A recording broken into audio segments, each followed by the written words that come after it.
Good evening, everyone. Happy Thursday. I should say good morning, maybe, good evening, good afternoon, wherever you are in the world. In fact, if you're joining us and you're already live, we'd love to see you use that comment button and share where you are in the US or Canada or Europe or wherever you are. Last month, I think we had somebody from Australia, which was cool. So love to hear where you're coming from. Tonight's going to be a really great topic for our Supporting Families live stream. Tonight we're going to be talking about something that I heard a lot at the OCD conference last month, which was like, what do I ask therapists? If I'm looking for help, how do I talk to a therapist? How do I engage with them? What should I ask? And so we have two people here who can definitely answer those questions and whatever questions you might have about like finding a therapist, working with a therapist as a parent, or what happens during therapy. So love all those questions. I see someone from the UK, LA. Hi, Michelle. But very quickly, before we get to some intros, let me just give some quick ground rules. So just remember that this live stream is educational and is not intended to replace therapy. So for treatment-related questions, please work with your provider or contact a local clinician. You can use the IOCDF's website, which has great resources on how to find help and support. You can go to the website, and the actual direct link is iocdf.org/find-help. It's right there on your screen. Thank you. And you can locate trained clinicians and even sometimes like support groups to get you started in the right direction. The International OCD Foundation and this live stream is not a crisis hotline. So if you are in a crisis or you're feeling suicidal or unsafe, please call 988, the Suicide and Crisis Hotline. That's here if you're in the US. You can do that by dialing 988 from any phone. You can also access it online at 988lifeline.org. Or if you're in need of immediate help and can get there, you can go to your local emergency room or call 911. That's in the US. If you want a safe space, just remember that this is a safe space, so please be kind and respectful to one another. Sorry, I got a little frog in my throat. Should have had water before I started. Hold on one second. This is like, I got somebody at the door ringing the bell. Nice. Yeah, so hopefully you don't hear that. Anyway, this is a safe space, so be kind and respectful to everyone. And at the end of the day, we're all here to support and care for each other. The OCD community is a fantastic community, online and in person. So we're excited to talk about this, and a reminder that this event's being recorded, and so you can check it out anytime. But also, it'll be streamed on social media platforms. So we ask you to use the chat in an appropriate manner. Cool. All right. Thank you, everyone, for joining. There's a couple announcements I'll make at the end of some upcoming IOCDF events, which are exciting, but let's get right to it. So excited to be here tonight. When our OCD journey as a family started 10 years ago, one of the first things was like, well, we need to find help. What is the right questions to ask to find help? So good topic for discussion tonight. But I'd love you both to introduce yourselves, talk a little bit about like your backgrounds, and then we can get to some of the questions. Josh, we'll start with you. Cool. All right, let's get going. So I'm Dr. Josh Spitalnick. I'm a clinical psychologist out of Atlanta, Georgia, really a north suburb of Atlanta, Georgia, Dunwoody, Georgia, beautiful city. And I'm the owner and founder of Anxiety Specialists of Atlanta, which is a pretty large anxiety and OCD specialty clinic. We provide outpatient services, IOP level services, tons of groups, support groups and low-cost groups. We see littles as young as 3 with families and parents, and then adults, teens, adults, and all the way up to the lifespan. And I'm just lucky to be working with an amazing team here in the Southeast United States. And we spend a lot of time doing advocacy and connecting with the community, fundraising for the IOCDF, which we love, which the walk's coming up soon. And we, as an outpatient center in Atlanta, Georgia, Chris, we process between 2,500 and 3,000 requests for new services every year. So we're blessed to be in that role. Maria, it's a lot. We're blessed to be in that role. We don't take it for granted. I have an awesome intake coordination team that I'm a part of and my practice manager. And we do our best when they're coming to our team to make sure that we either match them with a therapist that we feel like meets their needs on our team, or we do our best to connect them with someone in the community, which is going to answer, Maria and I will answer a bunch of questions about like, how do you choose that? And who do you refer to? So we'll talk about that. But as an outpatient center, it's overwhelming at times to be able to support such a large need. We're thrilled to do so. And we take that process of getting families connected to us or elsewhere very seriously. It's not done happenstance. It's very deliberate and intentional. And hopefully more times than not, we get it right. So happy to talk about that experience for families, kids, teens, adults, and that onboarding process of how do you figure out who that, I wouldn't say right therapist is, but the therapist that is going to meet your needs. That's an important thing to pay attention to. Yeah, how the process goes. Well, 2,500 to 3,000 calls a year. And I think that's interesting that you said, there's a team, which I guess a follow-up question later on is like who might be involved in, working through the system, which is amazing. Well, anyway, thanks for joining us. And we've got some comments that your last name is getting has some props. So that wasn't a topic for tonight, but anyway, just throw that along. And Maria, thank you so much for joining us. Love to hear about your work with McLean and OCD Junior, and actually, how what you're involved in, and like what brought OCD, and how did you decide to kind of make that your specialty? Sure. Yeah. Thank you for having me. I'm so excited to be with everybody. I'm Dr. Maria Fraire. I'm a licensed clinical psychologist, and I'm the program director at McLean Hospital's OCDI for children and adolescents, more fondly referred to as OCDI Junior. So we are a partial hospitalization program and residential program for kids and teens with OCD. We're an insurance-based program. I think that's really important to highlight because that allows us to provide services to those who might not otherwise be able to kind of reach these intensive services and get that support.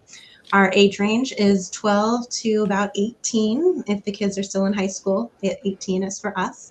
If they're 18 and already sort of more in the adult world, fortunately, we have the OCDI at McLean, very well known in the community, and they are certainly excellent as well. And so for us, we specialize in OCD and anxiety and complex comorbidities. So kids and families who come to us, we also have an intake team. We have an excellent admissions coordinator, Lindsay Murphy. She's sort of our front face. She is the one who families are talking to first to help figure out, is this a level of care, what they're looking for, or if they're earlier in their journey, maybe they're looking more for outpatient specialists, and we help find where it might be a good fit for them, or at least make some suggestions.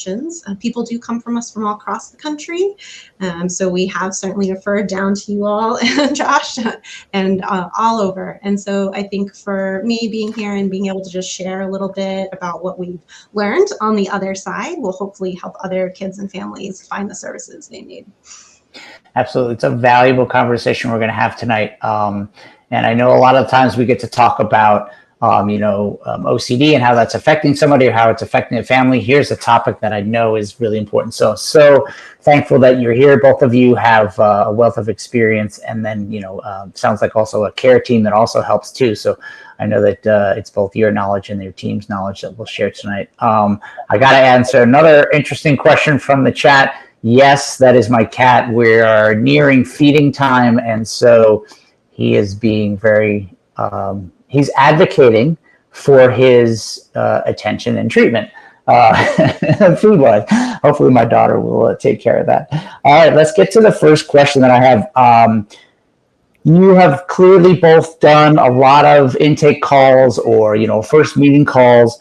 What are questions you would ask? So if you're in the situation of you're a parent looking for help, what are some questions you would ask if you were looking for starting the journey, like how do I get a therapist? Maria, I'd love to start with you on that. Sure. One of the first things I would ask someone if I was calling to see if they would be a good fit for my child is what percentage of their practice is with OCD and anxiety with the age of the child that I have. Just wanted to make sure that they really spend a lot of time in this area. And then I would ask what type of treatment do they do? I would be looking for someone who does evidence-based treatments, pulls from these evidence-informed practices that we have. So I think those are two things that I would start right off with. And then as a parent, I would also ask what the role of family is in their treatment approach, because I think that's really important to know right up front. Is this a therapist who's really going to focus on the family system? Is this the therapist whose approach is a little more specific to the child, specific to the parents? And there are all sorts of different ways that this can be done, but I think what's most important is that the families and the therapist are on the same page from the beginning. It will help save with that increased communication will sort of help things along down the line. No doubt. Three great topics, that you just brought up: the percentage of the practice, understanding, like, does the person I'm speaking with or the team I'm speaking with actually treat the age that I'm interested in? And then rural family definitely hits us because that was one of our questions. And then I also think as a follow-up, understanding evidence-based treatment is great. And if I would say to any parent, if you're not familiar or haven't been totally educated on like what that evidence-based treatment is, what the intake call, what the therapist tells you is a good chance for you to go on the internet or ask around or read about like what is the right treatment. And it's kind of, so sometimes you can use the cues they give you and do some further research for yourself to get educated. Sorry, Josh, didn't mean to cut you off, but I'd love to hear from you some things that you might ask or that you've maybe even heard others ask. I was going to step out here because Maria took all my answers. They're perfect. So I'm Chris. I'm coming in here as a professional, but also like you, a parent with lived experience where my daughter, who's rocking and rolling at age 17 with treatment and getting her needs met, we were in this phase about a decade ago as well. And I run a practice in Atlanta. I'm a pediatric specialist and an adult specialist. I'm really an anxiety and OC specialist. So I tell people, my team and me specifically, I'm age agnostic. I'm not focusing on age, I'm focusing on topic. And so my wife and I have been in this capacity, so it's near and dear to my heart in addition to being a provider. But the first thing I would really echo what Maria said, which I am so thrilled, that's how we start off with, is the family going to be involved in the process? Just a few hours ago, a colleague of mine, Michelle Whitkin, who's in the chat, and I were running a partners support group, partners who are in romantic relationships with people, adults who have OCD. It's unthinkable for me as a therapist. I'm a psychologist, Maria's a psychologist, but as a therapist, to be working with kids and teens and young adults and not involve their system. And I really feel like just in the last 5 to 7 years in the outpatient space, where I'm mostly operating outpatient and IOP level of care, that really we've been pushing much more for family-based services. I've been practicing for, at this point, almost 25 years, basically since graduate school. And I just feel like early on in my career, there was a lot more focus on kid specific and then occasionally some parent work. And whether it's based on interventions like SPACE or just more attention to the family systems model that the IOCDF and other organizations support, we collectively in this community nationally have done a beautiful job really addressing caregivers, siblings, and sort of all the care people involved in the kid's life. So if I'm calling a clinic, if I'm calling a center, and I can't speak for sort of higher levels of care where Maria is, but I want to know what is my role as a parent. And even on our screener, if you go to our website and fill out our child screener, we have an adult screener and a child screener to sort of start the process to make it easy. We even ask parents, what level of involvement do you think you want to be involved in? And I'm sort of asking that selfishly, because if the answer is, I want to drop them off and you fix my kid, we know we've got to do some psychoeducation at the intake discussion before we even get to treatment. And if the family or parent or caregiver is saying, I want to be actively involved, that's sort of music to my heart because I already know that's what's going to happen. So understanding what role the clinician is going to be involved with the caregivers, parents, grandparents, teachers, mentor, coach, I think is critical. And Maria talked a little bit about sort of the evidence-based concept as an outpatient provider. Before you even make that phone call, I know OCD and anxiety therapists are hard to find, especially the evidence-based practice ones, but this is a very biased, selfish view. I'm very concerned about clinicians and providers, whether you're by yourself or I run a team of 25 people and we service people in 43 states.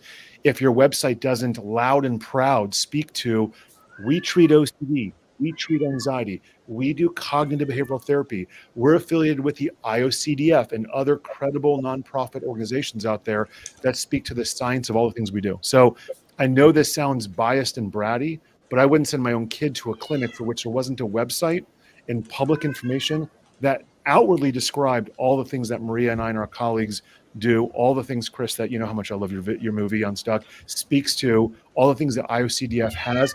If I can't see that before I even call you, that's a red flag for me. I know that's not fair to say because not everyone builds websites, but I want public information readily available as a starting point, because that means clinicians have thought about it, how to describe it, how to share it, how to put it out there. And if they're not doing that, I just, as a parent and as a provider, I'm a little bit concerned, to be blunt. That's a really great point you ended with, which I think has also evolved over time. But the idea of like, hey, you got to do your research a little bit. It's not just like cold calling.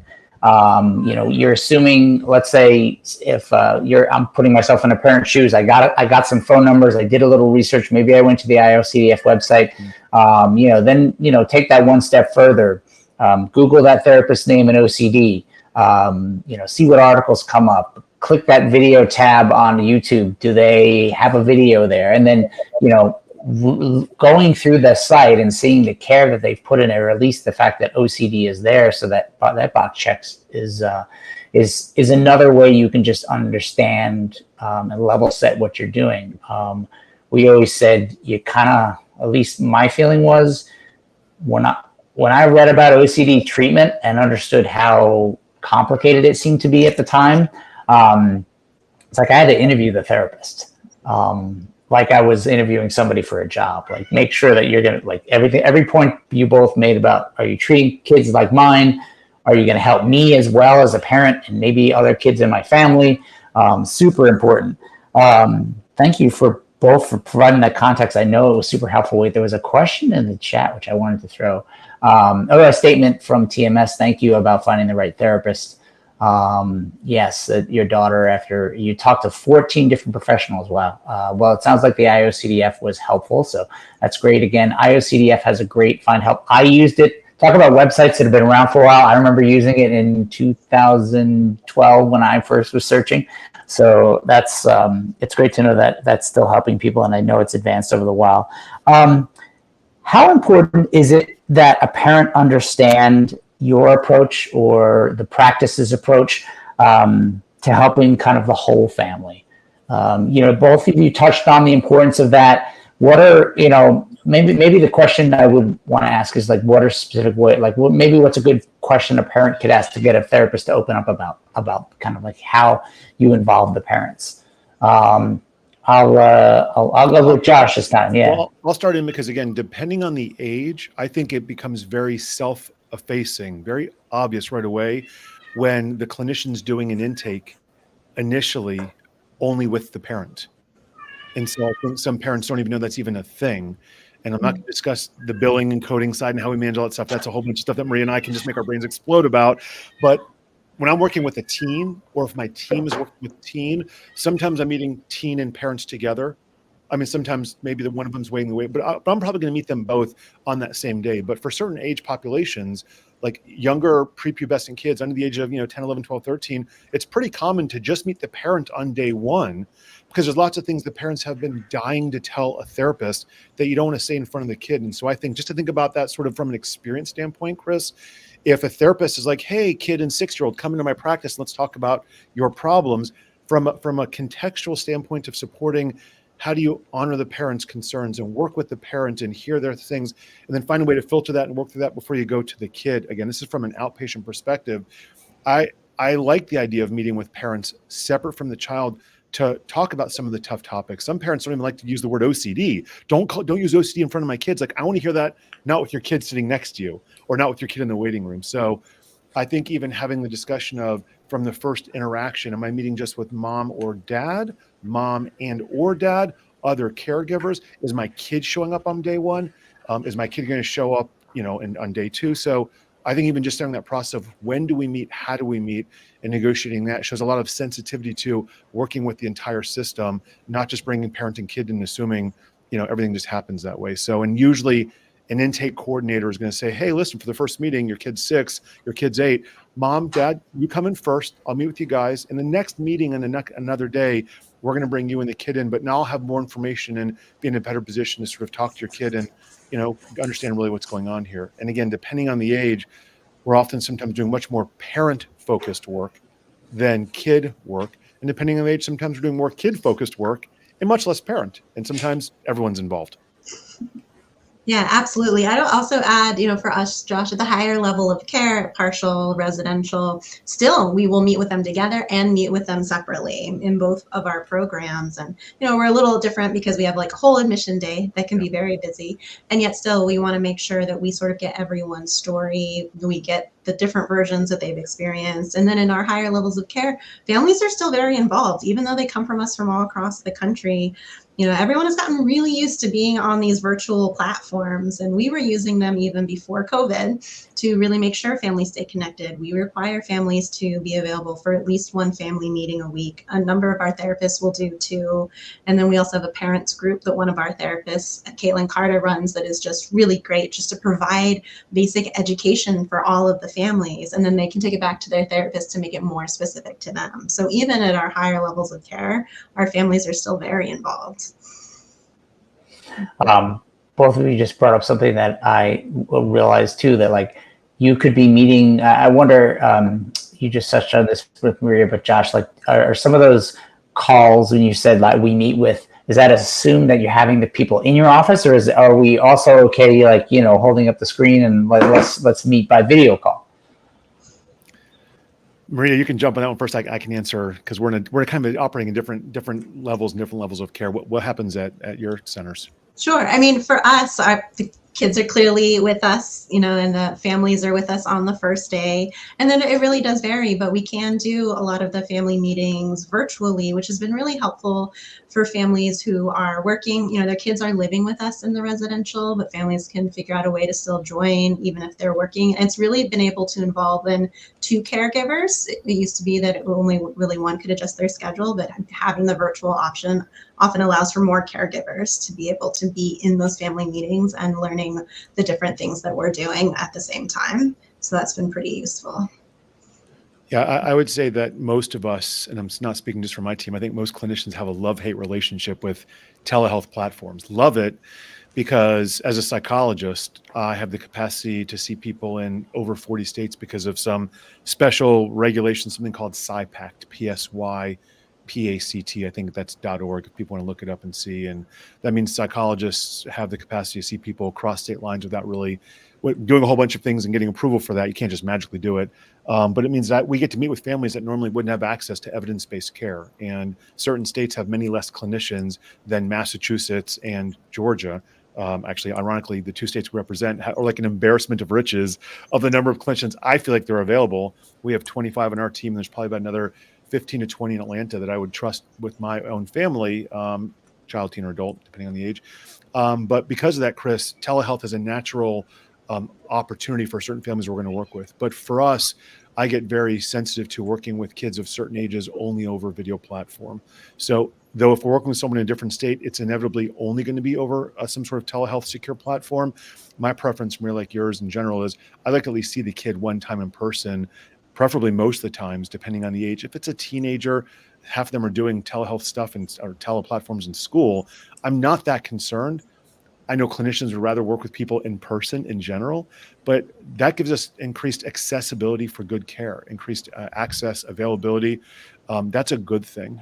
But depending on the age, I think doing telehealth-based kid pediatric work with kids under the age of 7 and 8, I think is not the best plan. There's not enough research to support it's not effective or it is effective. Though telehealth has been demonstrated to be sort of equally effective for most populations. I just know from a personal experience, it's exhausting, honestly, to be on screen with a young person who may not be fully attentive, who requires a parent to be there 24/7. And so it just depends. But the telehealth platform has definitely made clinicians like Maria and I much more available and much more accessible. But that does also create some limitations. On the awesome side of that is then we can see people in their real environments. Sometimes parents are super busy. And even in Atlanta, driving across town, which can be a 20-minute drive with no traffic, can be an hour-and-a-half drive during school hours. That they can see me at 4 o'clock on a Thursday without driving here is a blessing. And so I don't want to see a kid who's been in the car for an hour and a half. They're burnt out and fried. Right. Yeah. So there's benefits to that platform of using telehealth, but in general, we'd like to see people in person if we can. But those telehealth platforms definitely increase our availability, families' availability to access stuff. And we also get to see people in their real environments, in their real homes. And sometimes there's actually positives to that as well. Totally. It just gives you another avenue to get treatment, and it has expanded, telehealth expanding the ability for people who may not have as many options as Atlanta and Boston. I mean, I think New York has caught up, but I remember our first therapist, we had to take a 45-minute train ride in order to go into Manhattan. There was nobody in Brooklyn, so we had to go into Manhattan for ERP treatment. And I think it's interesting. There was Marie mentioned a few minutes ago about other options that a therapist or a clinic might have. So one thing you might learn as a parent talking with the therapist or the intake or the whoever is some of the questionnaires is maybe there's some other support groups they offer, or do they have a Facebook page where you can post questions or meet with them and build a community, which can be helpful to along this journey. The more advice and community you can build, I think it helps you as a family and beat OCD. All right, let's talk about one of the. Oh, by the way, there was a comment in the chat. Congratulations on finding your first OCD specialist, and you have your first meeting this coming week. So congratulations. I hope that goes very well. Good for you. That's awesome to hear. Let's talk to a fun question. I remember the first time that we had, we talked to our therapist. We found, and it was like, okay, so what do we do with insurance? And there was this like giant 30-step process of how to get through the process. So things are maybe a little easier now, but how do you handle questions about insurance, helping those maybe that need help navigating the, sometimes the hoops and hurdles of getting either finding the right OCD therapist or just, handling the paperwork that comes with the care? I'll start because Maria takes insurance and we don't. And I'm probably the more common story across at least the US of an outpatient provider who really specializes, not just dabbles in OCD, but really specializes in OCD. Again, I feel very blessed to be on a team where we have a pretty deep level of clinician capability. And so I kind of run no different than where McLean's. I run an academic team, Chris. We have psychologists here. We have licensed clinical social workers. We have licensed professional counselors. We have postdoctoral fellows. And then master's level pre-licensed professionals. That means that my team has the ability to offer all sorts of rates. So we don't take insurance. It's on our website. We talk about all of our rates on our website. Most practices have an obligation to mention their rates and their insurance policies on their website. It's throughout our consent forms, but this is probably the most common question we get when someone first calls and wants is, do you take insurance? And if not, what are the rates? And are there any options? And I think most larger clinics like ours, and there's not a lot of them, have a lot of flexibility in offering both sliding scale and a lot of services that are low cost and no cost. So I was just pulling up my website here. We offer right now 7 free support groups nationally, really internationally. 7 current low-cost skills groups of all kinds of OCD, health anxiety, misophonia, LGBTQ groups for anxiety teens, mom groups, space parents. So I'm blessed to work with a large team where, since we don't take insurance, we find a way to offer all sorts of services that are low cost or no cost. If someone absolutely has to use insurance, what we often do is we say, send us your list of who you have on Anthem, Blue Cross. We will go through it for you, recommend providers that we think match what you're looking for, which means we're doing a lot of legwork. Happy to do so, because I want you to get to the right place if insurance is an absolute requirement. If it's not, my team knows we have a policy.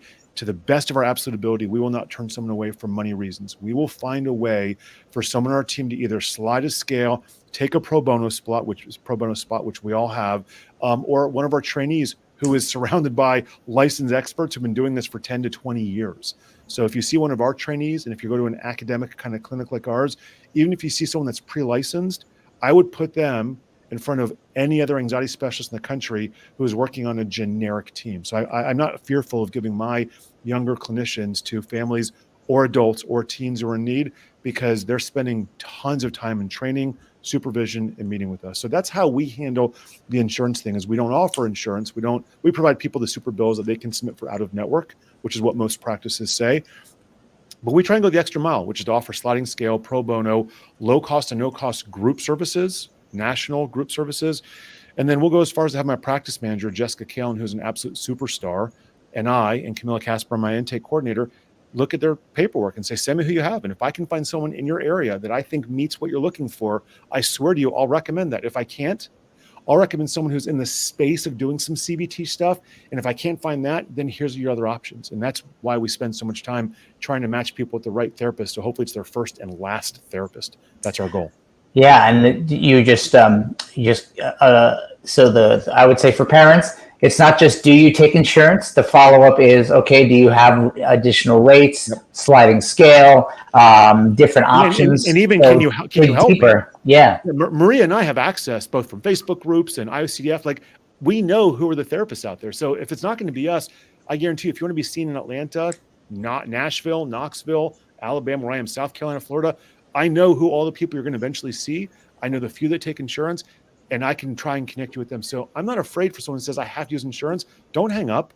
We will help you figure out where that place is. That's part of the advocacy stuff that Maria and I and people doing live events like this do. Like, it is a community full of people ready to give and help out. I don't care if you see us. I care that you get adequate help right away. That's everyone's goal.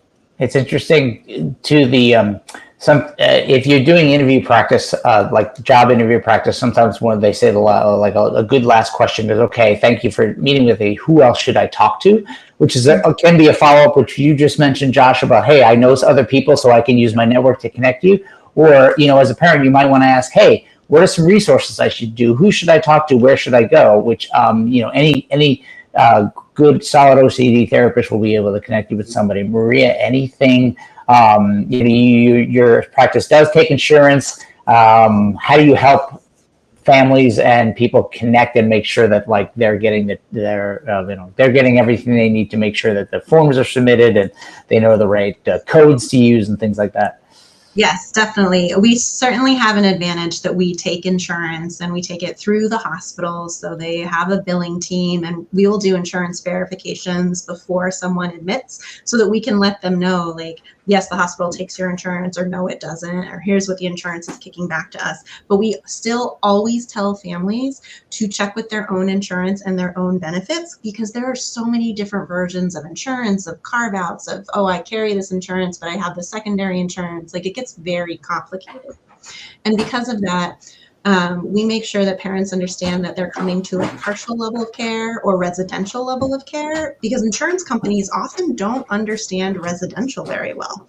And so while we take insurance, we'll often be arguing with insurance companies on why they need to be covering the services. And this happens to us pretty frequently, where insurance companies will cover 7 days and our average length of stay is 2 to 3 months. And our clinicians spend a lot of time trying to explain to the insurance person on the other side what OCD actually is, what the treatment actually is. Just because our patients are not suicidal does not mean they don't need residential level of care. They are still struggling with some very, very challenging things.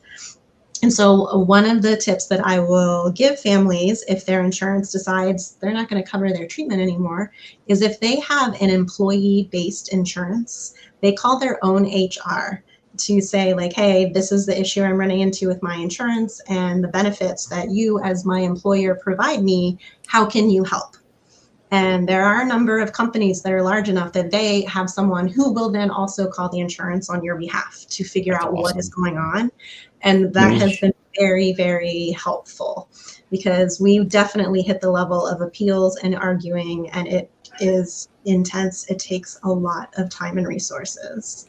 And we do it because it's the right thing to do. Yeah, we sometimes are writing what are called ad hoc letters or exemption letters or single case agreement letters. All of our clinicians have the capacity to do so. And what happens is what Maria just said, is we're writing to an insurance company saying, I've gone through your list because the patient, your customer, gave it to me, of 83 clinicians in a geographic zip code. Not a single one of them has any mention of OCD. And then we have a form letter of, these are the reasons why OCD treatment is necessary, how harmful bad treatment can be, how long it takes to take a therapist. You have known in network. And it kills us when we get the letter back saying, oh, we found a therapist that does anxiety work. And I'm like, oh, God, that's not what this is about. So there's a lot of education that we're doing, even to insurers, which is not the relationship we want to have. Again, if you ask 20 clinicians around the country, residential or outpatient, we're all fighting the same battle, which is how do we get you best care and best practices with as little cost to you as possible. And sometimes, unfortunately, that's not always possible because it's not always up to us, but we fight like heck to do so. Getting those resources out there and making sure that people get the care. I know that Josh, the issue you just mentioned where parents might get the list of names and then you go, okay, none of these people, you sometimes as a parent have to go through that list, document that you've called these people and understand and make those calls to the insurance that like we need the right care. And speaking of that, kind of the special level of care that you both provide, that an OCD therapist who's specially trained would provide, exposure and response prevention. There's a question in the chat. Thank you, Michelle. Some parents might be concerned when they read about ERP, exposure and response prevention therapy. What's that going to involve? What does that mean? I don't know. Maybe what I've read about it might be fearful. So how do you talk to, one question that I would suggest a parent to ask is about ERP, like as a therapist, give me some examples. But how do you make parents feel at ease or get them to understand that they have to be, that they might be joining this process as well and answering their questions about what that might entail? Maria. Yeah, no, I think that's such a great question. I feel very strongly about this topic. I saw that question in the chat and I was like, yes, I would like to talk about this. Yes. I think that exposure is the type of treatment that can be really, really misunderstood.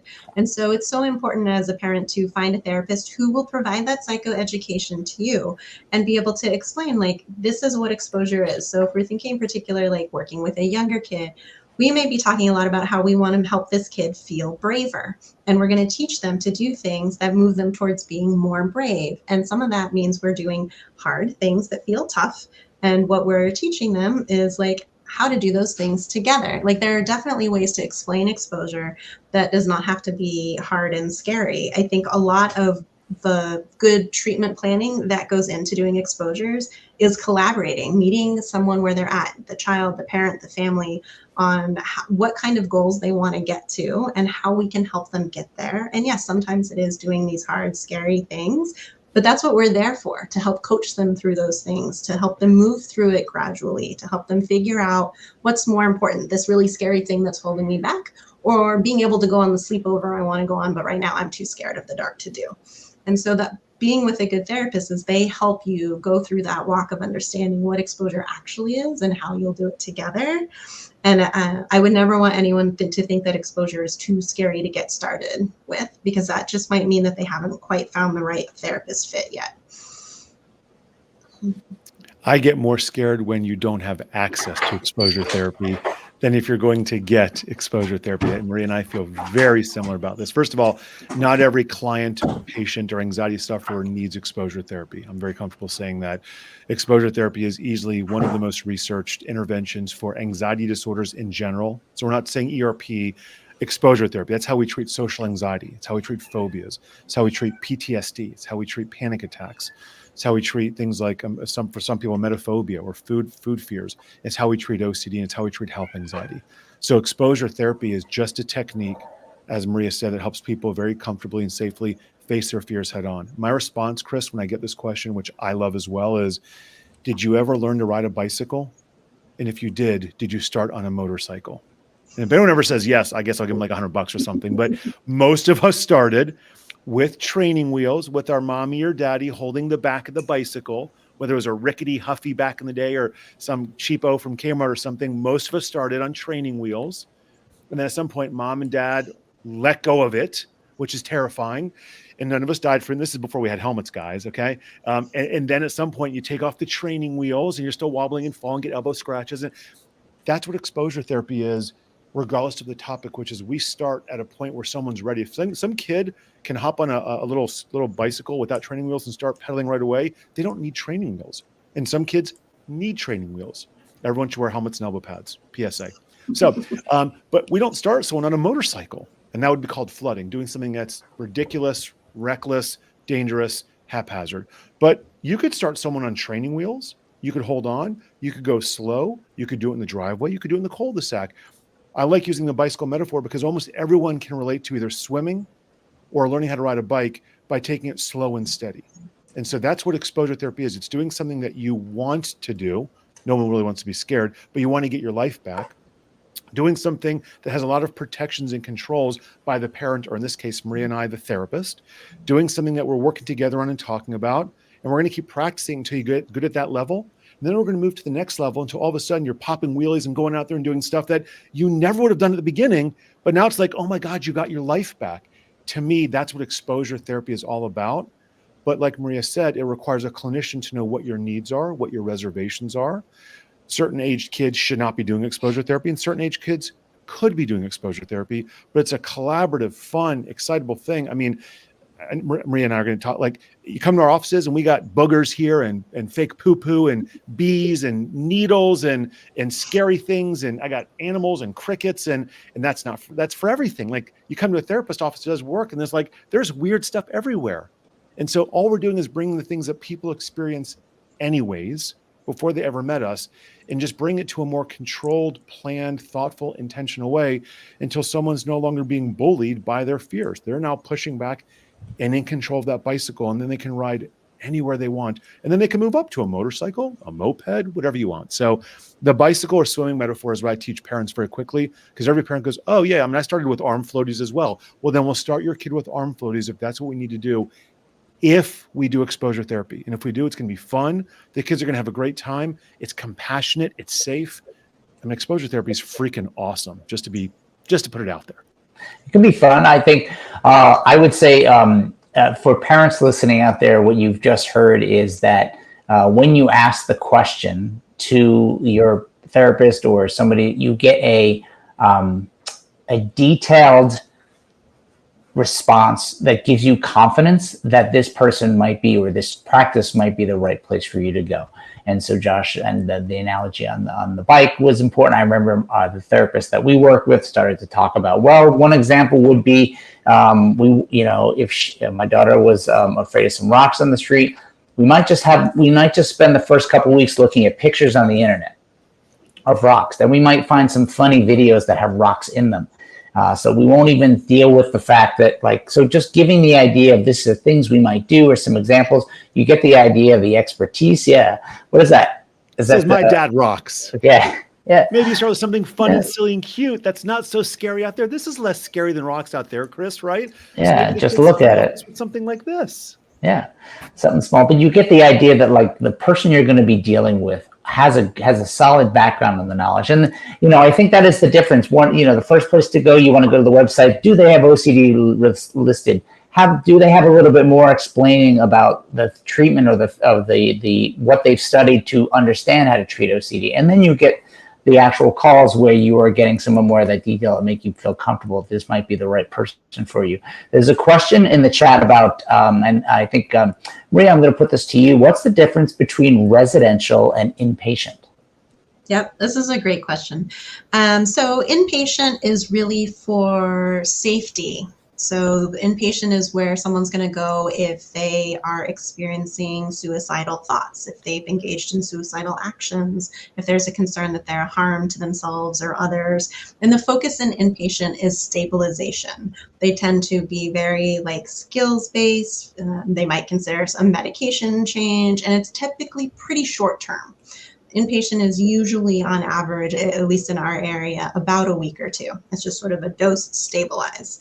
This is very different than residential treatment programs. Residential treatment programs are really for those who are in a stable place, but their symptoms are making it hard to engage in everyday life. So kids who come to us, they are not at harm to themselves, at least from a suicidal standpoint, although they may have that in their history, they may have those thoughts, but they aren't engaging in those actions. We're not worried about their safety at this stage. But they come to us for a much longer time to do treatment. But if someone needs true inpatient, they need to be able to stabilize first before they can really engage in the treatment successfully. So we're mindful that there are really two different levels of care, to stabilize and then to treat. One is much shorter, one is much longer. And I'll follow up with is residential generally the first thing a parent should jump to, or is it kind of like the training wheels analogy where you want to start, that might be a place you go eventually if your weekly therapist isn't working or you've been in therapy for a while. So how would a parent know the residential might be the place I want to go? Yeah, no, that's a great question. We will almost always recommend outpatient therapy first if someone hasn't tried that. Typically, when families have made their way to us for either partial or residential, these higher levels of care, they've tried your more typical outpatient once a week, twice a week, their IOPs, and it may or may not be like either the right fit because maybe they haven't found the right therapist yet, or it may be that the intensity of the dose simply isn't high enough. We've had people who come to us who've had really great exposure therapists that we know. And what we're hearing is like they actually need exposures daily. In our residential and partial programs, we have exposure coaches on our daily staff. And in our residential, they're with us all the time. And so they're there to really help the kids through those morning routines, those bathroom routines, the meal routines, if things are in the way. So partial and residential in these higher levels of care is you think of as a really high intense dose because it's really all you're focused on during that time is treatment. But sometimes we do take folks in our program who are in what we would consider treatment deserts, where they have not been able to access any type of exposure yet, and they are not able to find like anyone in their area, even with the virtual, the psych pack, the others, they're still not able to find anyone. We may say, okay, come and let's do just like a short, quick dose as much as you can. But back to that insurance issue, insurance is less likely to cover them because they'll argue, oh, well, there's this, therapist who does general work 100 miles from them that they can see virtually. So, but no, typically we are sort of the next stop after having tried outpatient, intensive outpatient. Cool. Thank you for that. Okay.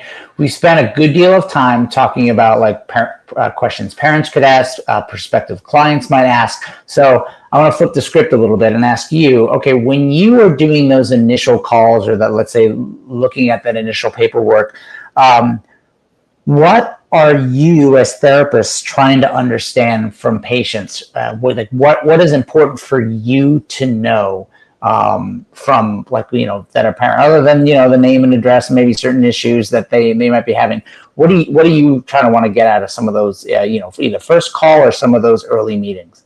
Josh, I'll start with you. I can start. I think one of the important things I like to hear from parents and caregivers is what their goals are for therapy.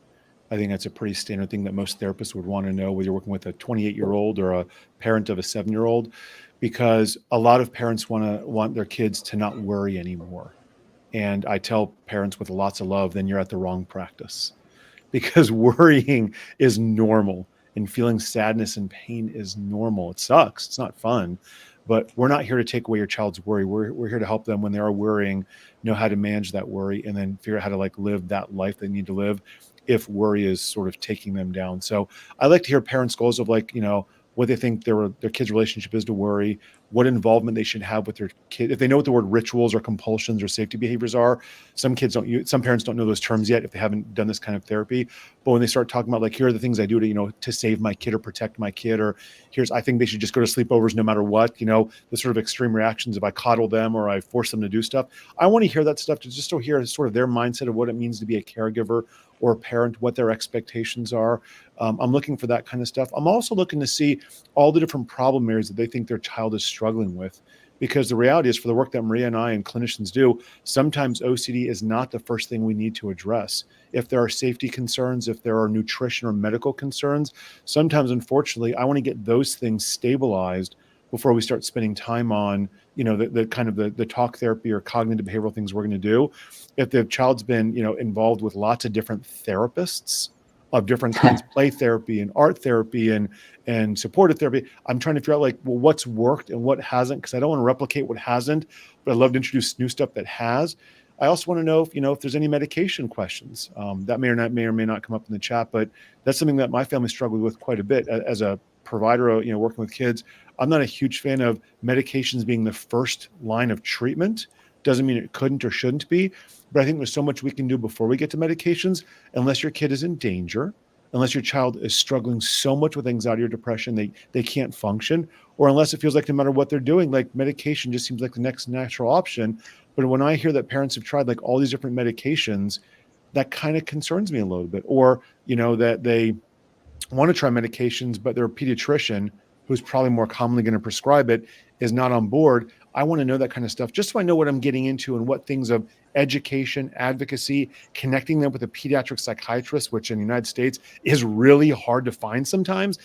I'm looking for all the sort of collateral things of what's worked and what hasn't, what they think they're getting into, and sort of where those vulnerabilities are, just so I can have the most holistic first experience with them, whether it's on the phone call with them or in that first intake, so I can sort of get as much stuff in place at the beginning, really, so when we start getting into the real meat and potatoes of therapy, which is around sessions 2 and 3, we have all those sort of things addressed. If I feel like the child is, not in the right capacity to do talk therapy, then maybe we don't need to be starting with kid. Maybe we need to be starting with the adult. So I'm looking to hear sort of the history, what parents' concerns are, what their goals are. Are we speaking the same language? Are they being realistic? And do I need to do a little bit of level setting and education before we just jump into, here goes OCD therapy? So, clinicians are trained to sort of read between the lines and ask the right questions to find that stuff out. Most importantly, I want to get parents and kids excited about coming in and doing really good work. Yeah, I just want to add, because all that sounds great. I was kind of like, man, I want to go see Josh as a therapist. This sounds like a very excellent intake. And we ask a lot of similar questions. Honestly, our application is very long. We ask a lot of details, and there's some things that are unique to especially our residential side that we're also looking for. And so one is we're thinking about, will this child be successful in our milieu setting in a group of kids? So for some of our kids, it's the first time they've met anyone else with OCD, and they get a great peer group. Like, this is a very unique experience to have, to come and be in a residential treatment program with other people your age going through very similar things, especially if you've never met anyone like it before. And that can be a very cool thing. And the reality is you're also around a lot of other teens, and not all kids are ready to be in the milieu setting. They may be struggling a lot with other comorbidities that could get in the way of them being engaged in the milieu. So we're mindful of that when we are talking with families. And the other piece I'll add is we are voluntary. We're a voluntary program. Actually, back to an earlier question about inpatient versus residential, that's actually another differential. Sometimes inpatient is not voluntary. Sometimes it is, but sometimes it's not. And residential is all voluntary, at least for us. And so we are actually asking, is this child willing to give it us a shot? They might not like the idea of coming. And I think that could be true for kids going to treatment in general. And that's okay. We can work with that, but if they're willing to at least meet us, give it a shot, then we'll say let's give this a try. But if full stop, the child is like, I'm absolutely not going, you will have to drag me kicking and screaming, and parents are asking us about transport options to our program, then the residential is not going to be a good fit for them. And so we think about that on the other side too. True. Two great perspectives there. Both of you have touched on in the last hour this word comorbidity. Which can be a scary word when you first hear it, but I know that there's a certain percentage of people who you might see which might have a few different issues. When you have that situation, or maybe what would you suggest a parent tell you when they're having those initial outreach calls, so that you have all the information? What is a way to kind of get at the to understand, so you as therapists know a bit more about the child that you're seeing and some of the issues that maybe it's just not OCD or something else. So let's talk about that word comorbidity and maybe some of the things that parents really, or the person making the call, should share initially. Maria. Josh. Either one. I'll start. Yeah. So I like to use the phrase, plenty of people with depression don't have OCD. Most people with OCD are not thrilled to have OCD and probably have some kind of mood issue. It is almost inevitable for someone to have a severe anxiety disorder, PTSD, OCD, certain other problem areas, and there not be some kind of depression. May not be the formal clinical diagnosis of something called major depressive disorder, but it's very common for someone with OCD to have other kind of problem areas. It's actually very common for someone to have OCD and mood issues. We see a high rate of OCD and autism, OCD and body focused repetitive behaviors like trichotillomania and dermatillomania, or OCD and tics. So it's inevitable for, and Maria can speak even more to this. I mean, when you get to a higher level of care, I don't know if anyone has a single diagnosis ever. I don't want to make, but in our clinic, Chris, we don't see people with a single diagnosis. It's very atypical, unless it's for another problem area. So when someone's coming in for OCD, and our screener even has it set up that way, we're assessing not just for OCD, before we even speak to you, what are the problem areas that you think you have related to OCD, and even the sub-themes of OCD? What are other problem areas you think you have? And then what are those other problem areas that you might have? Because we're trying to figure out from safety planning, do we need to get you to a high level of care? The comorbidity issue simply means that it's a therapist's job, not the intake coordinator's job, at least at an outpatient level. It's a therapist's job to figure out chicken and egg, which one came first and or which one is the most important to address right away. And sometimes with someone who has severe OCD, social anxiety, hair pulling, and depression, sometimes OCD is not the first thing I'm going to treat. In fact, often for some people, it's not the first thing I'm going to treat because I want to get them just engaged in therapy and learning some basic skills of what CBT, cognitive behavioral therapy, is about to build some momentum, and then get to the more complex, nuanced stuff. Obviously, if OCD is so pervasive and so disabling, and it's the reason why they can't leave their house, most of us are going to start there. But a lot of the interventions that we use for OCD, so put ERP to the side for just a second, ERP is underneath something called cognitive behavioral therapy. Almost every technique we're going to do with cognitive behavioral therapy applies to tics, trauma, panic attacks, depression, eating issues, OCD. So the cool thing is, and that's medications are not terribly different. The things that Maria and I and clinicians like us are going to do for people, they can hit multiple kinds of symptoms. But it is a therapist's job, whether you're the intake coordinator or the therapist. On our team, the person who does the intake is the person who sees the client or patient. We coordinate the intake elsewhere, but the person who's doing the intake inevitably is going to be the person that sees it, unless it's not truly the right clinical fit, which is pretty rare for us. But it's the clinician's job to figure out, with formal assessments, paper and pencil things, good clinical interviews, looking at history information, self-report, and pulling it all together over 1 to 2 sessions, what's really going on here, to come up with a clear diagnosis package. And for a 7, 8, 9-year-old, that might be 2 or 3 things. And then our job is to educate the parent, and depending on the age of the kid, here's what I think is going on. Here's what I think we're going to do about it. How do you feel about that? Because I want their buy-in to what we think we're going to start with first. It's my job to know what's going on, but it's our collective job to figure out, what are you guys most ready to start working on? Because if I want to start working on A and they want to work on B, I'm irrelevant. Maria said that if someone's not ready for something, it doesn't matter what we want for somebody. So the comorbidity issue is our doctor, therapist, science job to figure out what all is going on here. But the cool thing in psychotherapy, unlike medicine and other areas, is it sometimes doesn't matter which one you start with. Sometimes it just matters that we start. If we think that one is the most impairing, we'll typically start there and find a way to encourage the client, the kid, the parent, the family to start there. But this is a group buy-in process, or if someone doesn't want to work on something, it's not going to go well. Yeah, and I think, Chris, to go back to the first part of your question of like what parents should tell folks on the intake line or the therapist meeting, tell them everything. We want to know everything. I think sometimes when someone's looking for a specialist, they might think, okay, they only want to hear about the OCD. That's all we're going to talk about. That's all I'm going to put on this form. And then, 6 sessions in, it's like, oh, well, also they have this and this and this. And it's like, oh, okay, this is like why often the intake and therapists are asking so many questions in the beginning. Yeah. And so also, parents, please be patient with us when a lot of the questions might not apply to your child. But we have learned to ask them, because we don't assume that parents will know to share everything. So we have learned to ask all the things. And it's okay if it doesn't apply to your child. We'll go through that section more quickly. That's great. But it definitely, you mentioned comorbidity and residential higher levels of care. Yes, over 90% of our kids will have another comorbid diagnosis, another anxiety disorder. Depression is very common. We also see a number of kids with untreated ADHD. And often that was actually the thing that got in the way of them being successful in outpatient, or maybe successful in a virtual platform. And the residential, because we see them all the time, immediately we can see, oh, well, this is why the OCD treatment you were getting was not working. You can't even attend to it yet. Let's help with that, and then we can get to the OCD. So that's why we just like to know all the things so that we can figure out where to start and where to help out the most.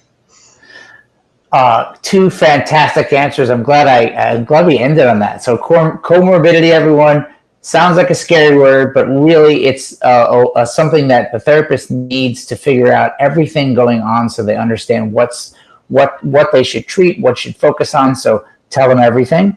And that's the way to get started on the right foot. So thank you both so much for spending the last hour with us, and thank you everyone on the chat for attending and leaving comments. We appreciate it. Last thing I want to ask both of you is, okay, where can people get in touch with you? Where can they find you? Maria. Sure. People can get in touch with me or us here at OCDI Junior. It's literally ocdijunior@partners.org. So that is an easy way. People are welcome to, you can Google me also. You can find all my contact information. I'm happy to answer questions. As Josh mentioned, we do a lot of advocacy work also. So please feel free to reach out to me as the program director of OCDI for children and adolescents at McLean Hospital. Thank you so much, Josh. Yep. You can find me on a pickleball court 3 to 4 times a week, at a fish concert if it's happening, or in this chair. This is my therapy office, too many hours a week. I do love my job very much, but you can find me and my team at anxietyspecialistofatlanta.com. And all of our information is on there. All of our staff's bios are on there. Tons of groups, tons of resources. Our website, like a lot of the good ones out there, have tons of education information out there. And I'm just thrilled to be here, Chris, and support all the work that you do. Chris knows I just adore the Unstuck movie, and I've shared it with so many families out there. And I'm grateful that you've made that and impacted my family. It's impacted families that we see here, and all the work that the IOCDF does, and McLean and Maria. It's just a joy to spend this hour with you as well. Thank you so much. Yeah, and if you listening out there and you haven't seen Unstuck, an OCD kids movie, you can go to ocdkidsmovie.com. We also have a resource page on Instagram, OCD Kids Movie as well. And thank you very much for joining. Very quickly, some really cool upcoming events for the IOCDF. The online OCD conference is November 23rd and 24th. Next month, very exciting, we have OCD Week from October 13th through the 19th. So go to the IOCDF website. You'll check out all the things going on. There's a whole calendar of events. And also, way down the line, but probably coming sooner than we think, OCD Camp this year, which is a great event for parents and kids, will be February 1st and 2nd. And now I say that because I want to remind everyone that IOCDF is a donor-supported organization. So if you enjoyed this chat or enjoyed any of the others, attended any of the events the IOCD has, or all the free website and streams, or all the content they put on the socials, we love any dimes, nickels, quarters, pennies, anything you can donate, iocdf.org/donate. And subscribe to the YouTube channel. You can do that here, right on YouTube, and all the socials, Facebook, Twitter, Threads, Instagram. IOCDF is very active. Upcoming streams on the 24th, this Tuesday, September 24th, there's an OCD Town Hall at 7 p.m. where you get to hear from the IOCDF leadership. And on Wednesday, the next day, Wednesday, September 25th, there is a Ask the Experts live stream. That'll be here on YouTube as well as live streamed on Facebook. So join one of those events. And Maria and Josh, thank you so much for joining. We'll be back next month with another Supporting Families event. Thanks so much, y'all. Enjoy OCD Week.